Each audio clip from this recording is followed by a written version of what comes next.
Hey, thanks for tuning in to the LinFit Coaching Podcast today. And I'm continuing on with an interview I had with Christian Larson today, but we're talking about energy systems today. And I want you to really listen with intention today, and so you can hear the value that not only I and LinFit Coaching put on our programming, but also what coaches and athletes should put value into their training and everything. So let this podcast be something that increases your understanding today, and enjoy it. If you really want to have someone who helps program for you and helps put more intention into your exercise and fitness and your programming, then give us a shout out. Reach out to me on caleb.linfit on Instagram, or even visit linfit.com to start up those programs that I'm really excited about programming and helping people reach new levels of fitness that they may not have thought possible and everything. But let's dive into the podcast today and let's level up.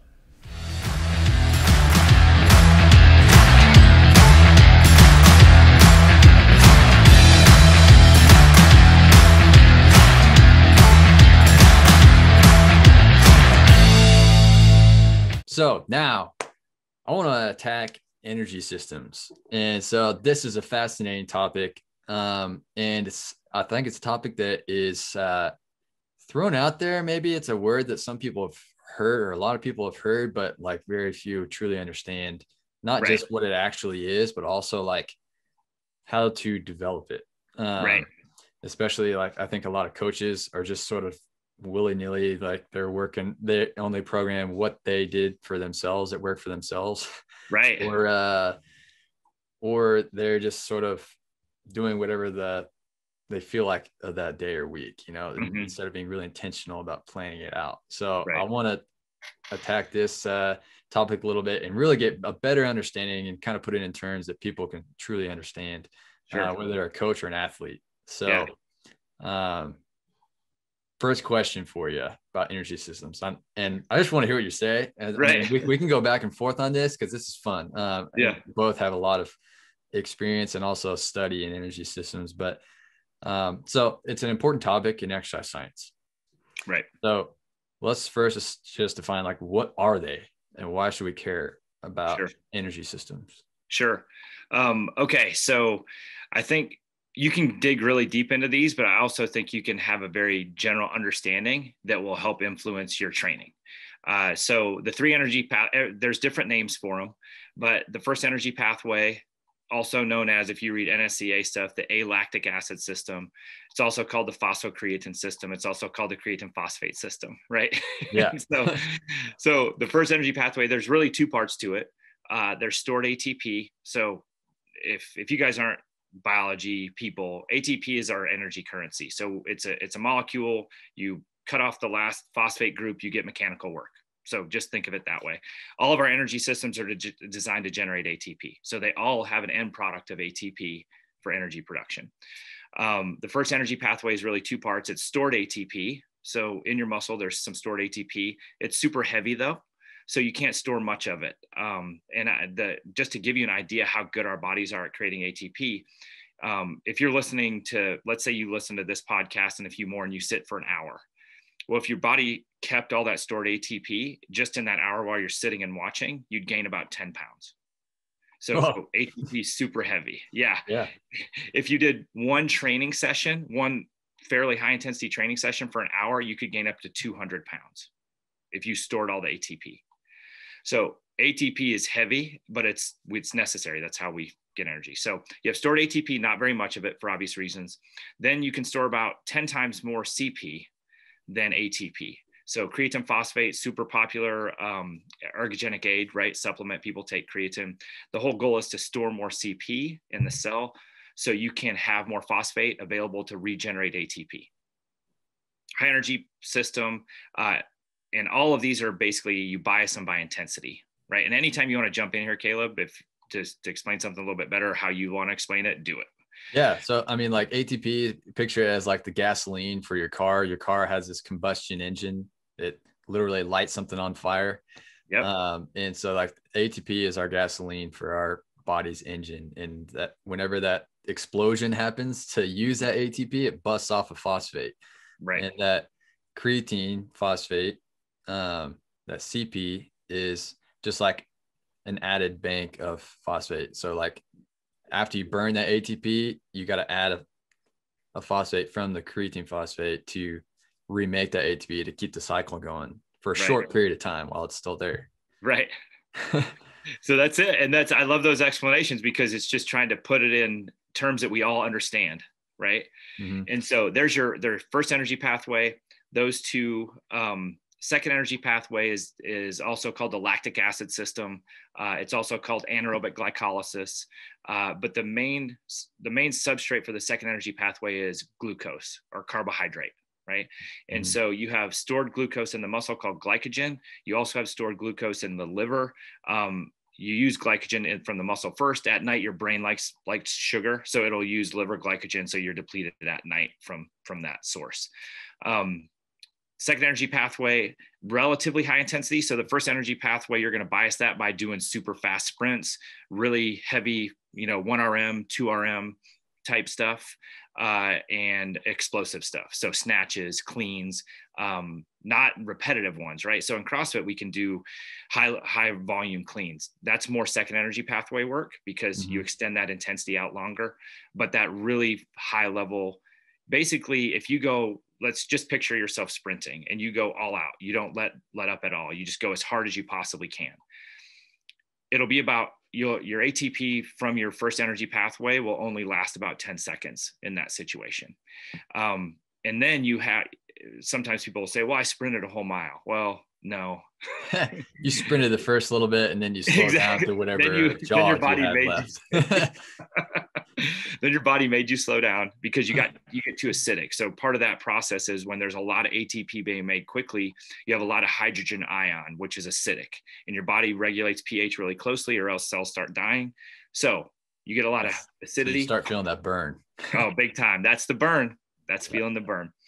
So that's second energy pathway is relatively high intensity. So it's still, if you ran the 400 like Caleb did, I think in high school. I hurt so bad. Yeah, that's a second energy pathway. So you're talking 40 seconds to a minute or, minute 10. And that really biases that second energy pathway because that time period and the intensity level. So glucose, if we want to talk cellular respiration, that happens in the sarcoplasm. And then the third energy pathway is the aerobic energy pathway. And that is with oxygen. So mitochondrial training is aerobic training. So in that mitochondria, you get mostly breakdown of fat. Fat has to have oxygen to be broken down. It's slower. So lower intensity is that like right now, Caleb and I, and you, if you're watching this, 65 to 70% of your ATP is coming from fat breakdown because you have plenty of time. There's no rush, right?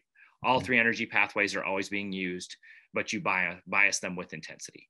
So that's our third energy pathway. So if we really, really want to get good at that, we want to work in 3-minute plus time domains, probably 65 to 80% of your heart rate max. That's generally how we measure intensity with aerobic training.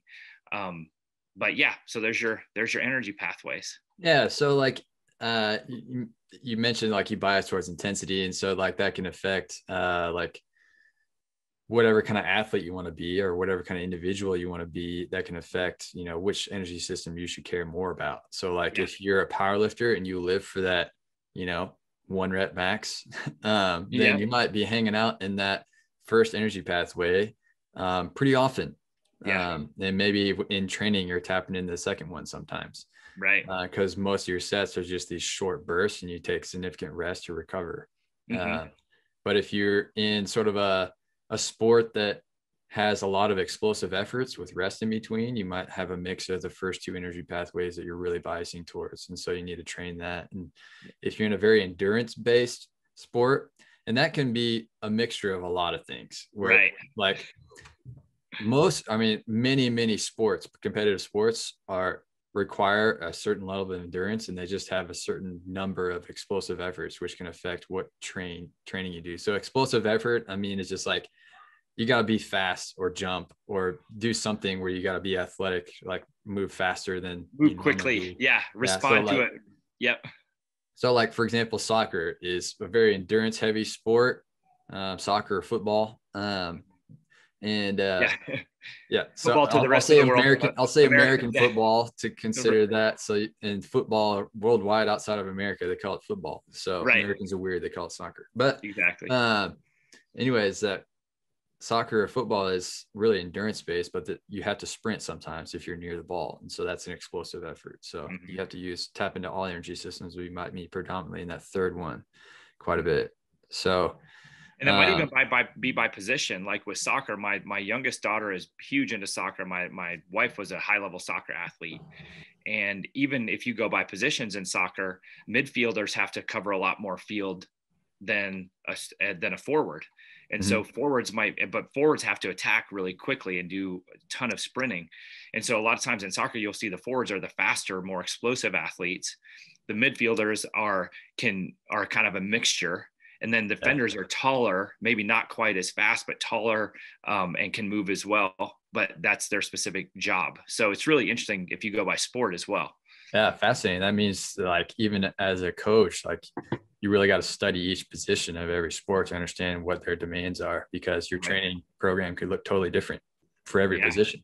But so you understand, once we understand like what our bias sort of needs to be, or even sort of a lack of bias, like if you're in a very general strength conditioning program, kind of trying to develop in every area, how do you actually train for a specific energy system? Like, how do you develop a capacity in each one? Yeah. That's the cool part about exercise, and you can definitely, I want to hear your take on this as well, but there's not just one way that's the right way. There's multiple ways that you can attack development in different energy systems. Now, there might be one way that you need to use if you want to peak in that. And it's really interesting too, because I've seen CrossFit in the Midwest and I've seen CrossFit in Denver, Colorado, and they look way different. Oh yeah. Right? And the bias for almost majority of athletes in Colorado are endurance based. So CrossFit programming there is much heavier on long, slow distance work that I've seen in the gyms I've been to than it is on powerlifting, strength, Olympic lifting type of stuff. So they'll do that, but they'll have much more of an aerobic bent to them, aerobic capacity bent. And so their programming looks different, right? They have a lot more programming that's in the longer time domains with less load, covering distances, rowing, running, whatever they need to do. But the biochemistry, I think, drives the programming. And so we talk about nutrition and diet a lot, but really what we're talking about is the biochemistry of how we generate ATP. And if we have that understanding, like you just said, of the energy pathways, then we can use a whole lot of different tools to work in each one that we might want to. And just so if you guys are looking for books to read on this, and Kayla and I talked about this earlier, but there's a book called Triphasic by Cal Dietz. And that's a book. It's really, really good. You can find a free e-copy online if you just Google it. But that book does a great job of energy pathway training, but in an SPP environment. So specific physical preparedness. So like for a field or court sport, right? So that's what that's talking about. Block periodization for a soccer athlete, football athlete, hockey. He gives a bunch of different examples. Then he wrote another book called Tactical Training Manual, which is a lot thinner book, but it's a GPP training manual. So he basically wrote it for law enforcement, SWAT, military, because those people, they can't afford to have a heavy training day that they can't perform the next day from. Right? They can't afford to do that because they have to be able to perform every day. Mm-hmm. So it's a much more GPP based program where you focus on everything, but wherever you're weak, you add an extra day in. So if you're weak in aerobic capacity, you would just add another day of that into your training week. So you can bias that to get stronger at it. Mm-hmm. But generally you work intensity and time domain to bias a specific energy pathway. So for example, if I wanted to bias the first energy pathway with running, I would do really high end sprint repeats, 40 meters at the longest, but usually I would stay like in the 20 yard to 20 meter, 20 to 30 yard mark, with probably a 5 or even 10 to 1 rest ratio, right? So as hard as we possibly can, full recovery, as hard as we possibly can. And so you're not going to end up getting super fatigued from that. You'll get sore the next day. Your Yeah. hamstrings will be sore. Yeah. But the goal isn't to increase your heart rate. The goal is to work your first energy pathway as much as you possibly can. Those type 2B fibers, to really hit those as much as you can. And you can't do that if you start grinding through a training session. You're going to buy a second energy pathway, right? So that's how I would do it. If we just keep running the scenario, that's how I would do it with running. If we want to do second energy pathway with running, I would do 200 to 400 meter sprint repeats. Again, not quite as long of a rest ratio, because we want to keep working glycogen. So the rest ratio is going to be shorter, maybe a 3-to-1 or a 2-to-1. And that's how we do that. And then if we want to bias it with a run, we can do intervals to bias or to get aerobic adaptation. But if we really just want to work in aerobic capacity, it's just going to be long, slow distance. How long do we want to run? Right. Yeah. And that's simple, but I think it is clear anyway. Yeah. Yeah. And that's good to know. Like, if you actually want to work on a weakness, then you actually need to care about the programming. It's not about like, if you feel like you got to work out, especially with that first energy pathway, you're like, why am I resting for like 2 minutes for this 20-meter sprint? You know, Right. like it might feel sort of ridiculous for people, especially if they're like in the gym or like, coach, why is our rest so long? I'm like ready for my next set. He's like, well, if you want to get stronger, you got to rest. Listen to me, so like, that's good for an athlete to hear. Because like, if you actually want to get gains or actually improve in an area of weakness, you got to actually care about the programming.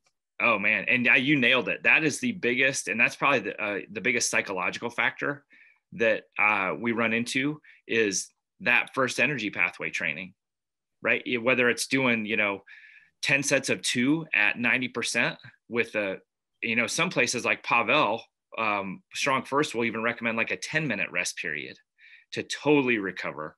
And it's like, what is this doing? Well, if you stick with that training methodology over time, you're definitely going to see what it does, because you're going to get stronger. Right. But it's so hard in our minds. It's like, I'm supposed to be working out. Why am I sweating? Why don't I feel the burn? Right. Right. Yeah. So true. And even which area you're trying to grow in or which area you're trying to develop can influence your nutrition as well. Like you mentioned, for that glycolytic pathway, that second energy pathway, that it's very carb heavy. Your body wants to use stored glycogen in whatever form. And so like, just a quick question, how does nutrition influence that, like your general nutrition? Because I mean, there's tons of fad diets out there. Yeah. How can a certain way that you're eating influence your ability to perform in a certain energy pathway? Absolutely. So great question. And I think it's super pertinent now because of all the different diets that are out there. Once you understand biochemistry, that should guide how you're eating. Now, obviously food quality plays a big part in this. And you would be the one that I would ask questions, like I was asking you questions about fish oils the other day. Right. Yeah. And so I know your expertise there. I know biochemistry, but application, I want to hear from people like you who have been through that training and that program with PN and know that stuff. But if you just get down to it, there's the keto diet, for example. Keto diet is very popular, and I've talked to people who've had really good results with it, and it depends on what your goals are, right? So the people I've talked to who are on a keto diet, their goal is to lose weight. They were probably eating a lot of simple and refined carbohydrate, which doesn't help you feel very good. You just, general, that's my experience. I just don't feel great when I'm eating a lot of junk food, right?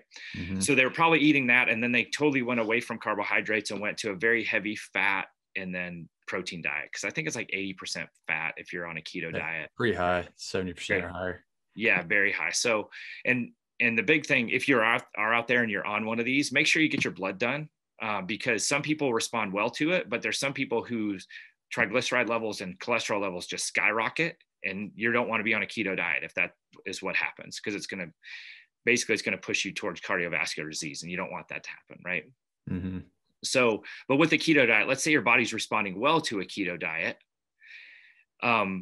If you go out and try to play soccer, you're going to be in big trouble, and you'll feel it and there's a lot of study and research on this. So if you're on a low carb diet, your glycogen stores drop. And as your glycogen stores drop, that's a fuel source that's diminished. It's like if you want to drive a long distance and you only fill up with, the highest octane, but only 2 gallons, it doesn't matter that it's the best octane gas. You're still going to run out of it, right? And you're going to stop going. So if you're on a keto diet and all you do is long, slow distance and really high intensity first energy pathway stuff, you probably will be fine. You're not going to feel that, right? Yeah. But if you're doing CrossFit or you play a quarter field sport and you try to go low carb and you're like, why do I not have energy? That's why. Yeah, exactly. Yeah.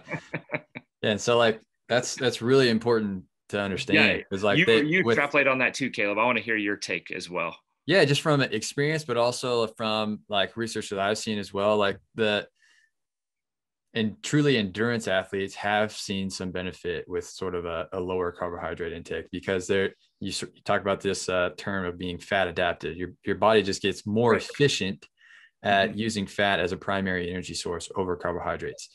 And what fat adapted means that your body's able to produce ATP using other energy sources, like even ketone bodies or whatever. And so, so your brain's not going to be fogged and your body will function okay. But that means your body is able to produce enough, say like ketone bodies, enough ATP to do a really short, intense energy bout, like using that first energy pathway. It's able to get enough stored ATP there. And it's adapted for any of that endurance related stuff. So that means for a long-term, like a long distance endurance athlete where you're not necessarily going very intense, you're just trying to set one pace and keep it. They can do that because that's going to be the primary substrate that you're going to want to use. That primary energy source is going to be fat during that exercise.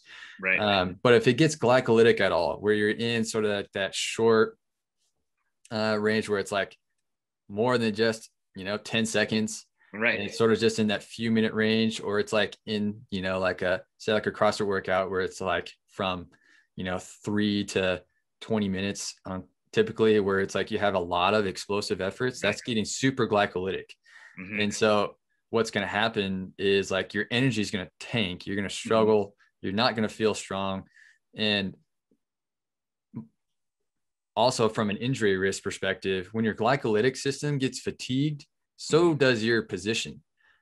Your technique just goes to trash because you don't feel strong. You're not strong enough to keep a position anymore because the energy pathway is exhausted. So that's why, like, when it comes to like those field sports with a lot of explosive efforts, even basketball, where it's like very aerobic, but it has a lot of explosive efforts, you have to use that glycolytic system a lot. And so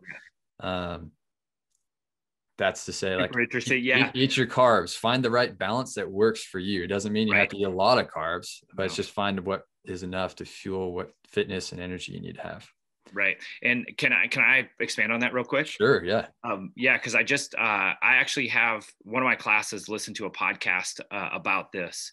And the podcast is called The Drive. It's from a guy named Peter Attia, who does a great job with like long-term health. He's an MD, but he had a guy on who's a PhD physiologist who works at the University of Colorado Med Center.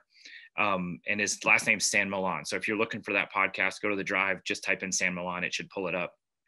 I'll put links to these in the show notes also. Okay. Very cool. So that podcast, Sam Milan was a professional cyclist in Italy.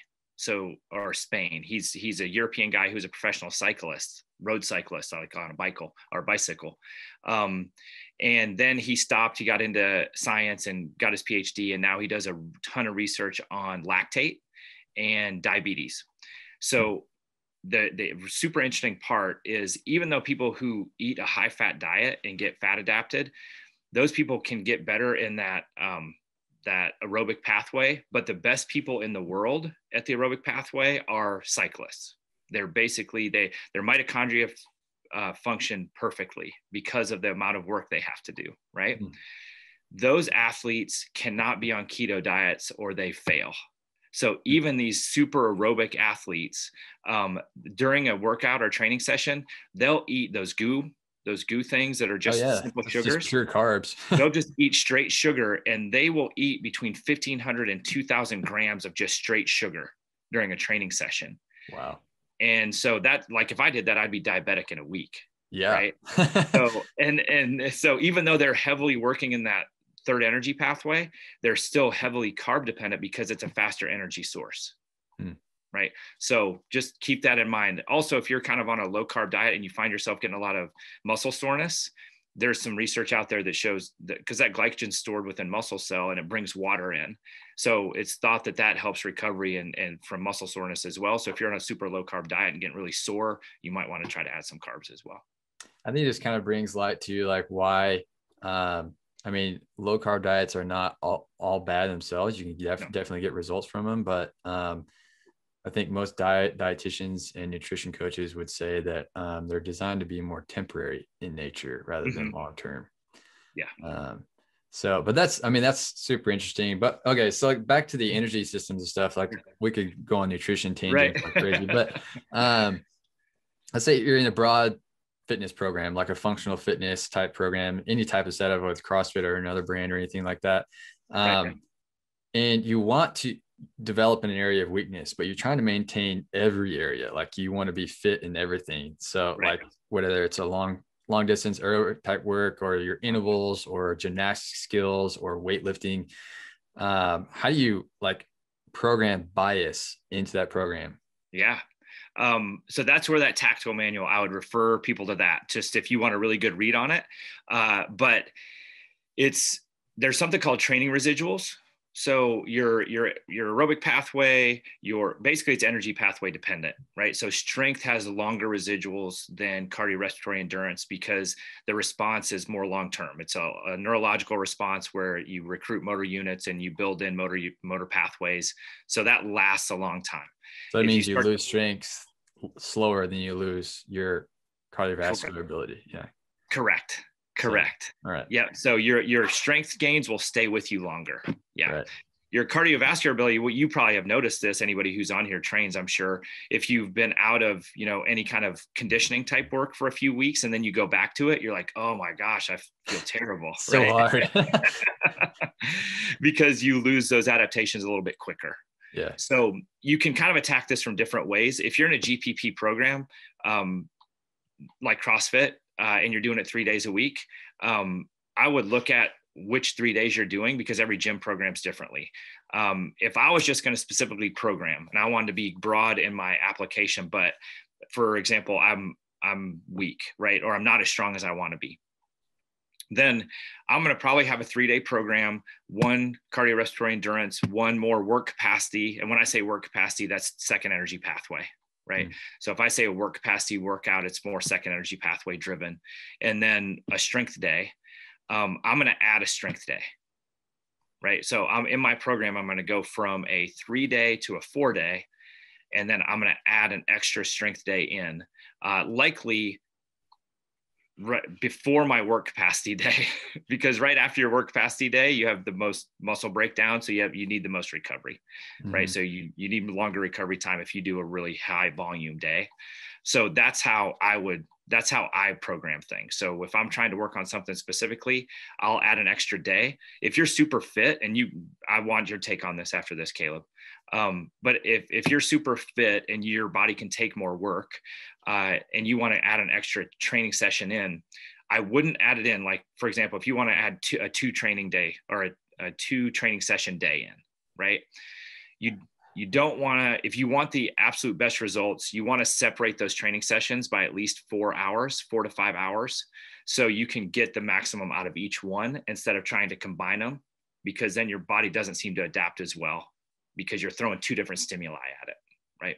So Caleb, what's your take on that? Super true. Like with someone who has a really high capacity, someone who's maybe a professional athlete, you don't want to do like a really high, like endurance type session and do a strength session all in one training period. Right. Like the most successful professional athletes will separate them on like from morning to evening. Like they'll whatever their preference is. If they're a morning person, they might do the strength in the morning. Right. If they're not a morning person, they might do the strength work in the evening. But they'll have like more of a endurance. You might call it like the morning mono structural, where it's just like you just do a long, gritty kind of endurance workout. In the morning or in the evening on the opposite end of the day, you do more of your strength work. But that allows them to refuel, recover, take a nap, and that's if you're a professional athlete and you have that kind of time, right? Yeah. But for majority of people, like people who want to be a part of a CrossFit gym, a lot of times they go like 5-6 days a week just because it's part of their routine, which I could go on a whole nother tangent about, like, don't overtrain yourself. Like your workouts, you get less from your workouts if you train 6 days in a week at that kind of a high intensity. But what I would end up programming is, like, if I'm trying to program bias, then for that kind of community, like what I end up doing is we'll have, if people are coming, at least 5 days in a week, then I'm going to say, like, wow, okay, I'm going to end up, if I'm biasing towards that first energy pathway, I want to develop some strength, maybe even some hypertrophy in people, I'm going to have 3 days out of the 5 days, they're going to end up being a little bit more strength related. Sure.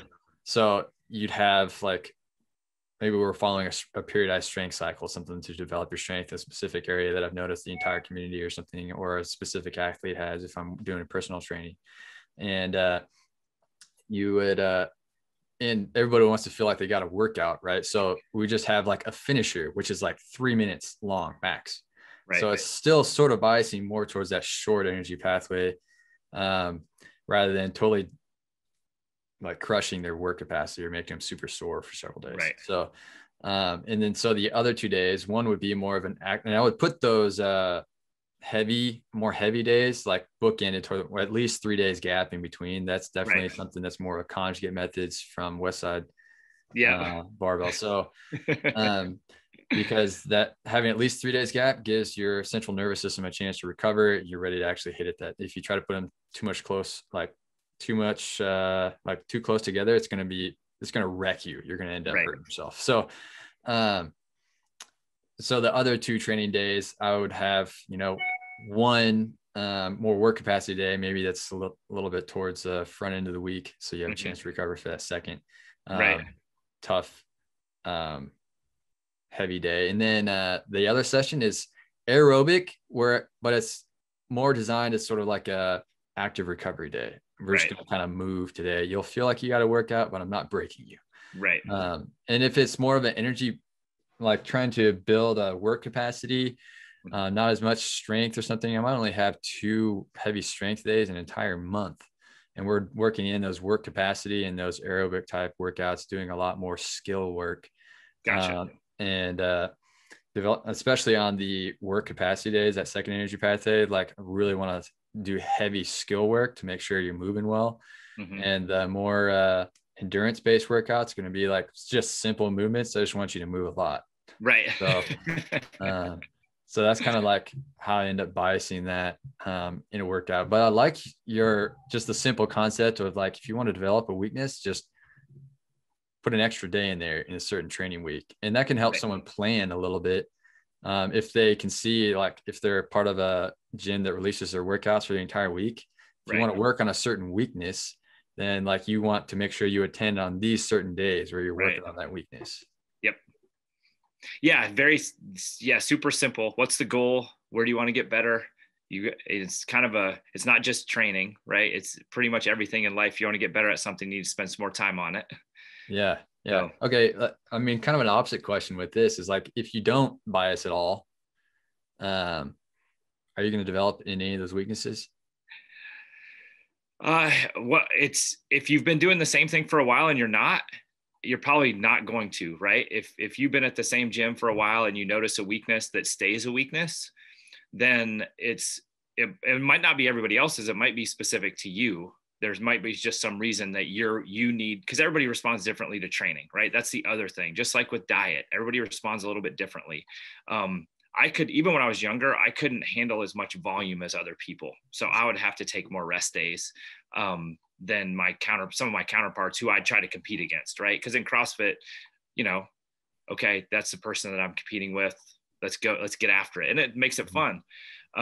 But I noticed even then, because I banged myself up a couple of times, like I know how I'm feeling and I'm just not quite recovered. It might be because I wasn't sleeping as good as I should, or I wasn't eating as well. But no matter what the reason was, I recognized it and I took an extra day. Right. Mm-hmm. And so, but I think if you're tracking everything, like you should be, right, at most gyms, here's what I did for my workout, so you can see your progression over time. If you've hit a wall, and you're not improving in that area, if you don't end up biasing it or changing something, then it's unlikely to change. That's what I would say. Man, good stuff. Good energy system talk. I think that will give something for a lot of people to chew on. So I might get more questions after this. Yeah, I mean, yeah, I want to get feedback on this and see what else people want to learn about this, or what else we could talk on if we get on a podcast again. Sure. But good stuff, man. Hey, thanks for watching. I hope this was a real benefit to you today, and I'm excited for the next podcast we have coming up next week. But man, think about what you had today. Think of one thing that you might take away from this, how this might apply to your training, your coaching, or even just the way you approach exercise and understanding your own body and how it's responding to what you're doing and what kind of goals you want to aim for. But if you really want a coach to come alongside you, then I would love to be one of those coaches who comes alongside you as a part of your team to help you reach your goals and ultimately have a better fitness lifestyle. Let's keep leveling up.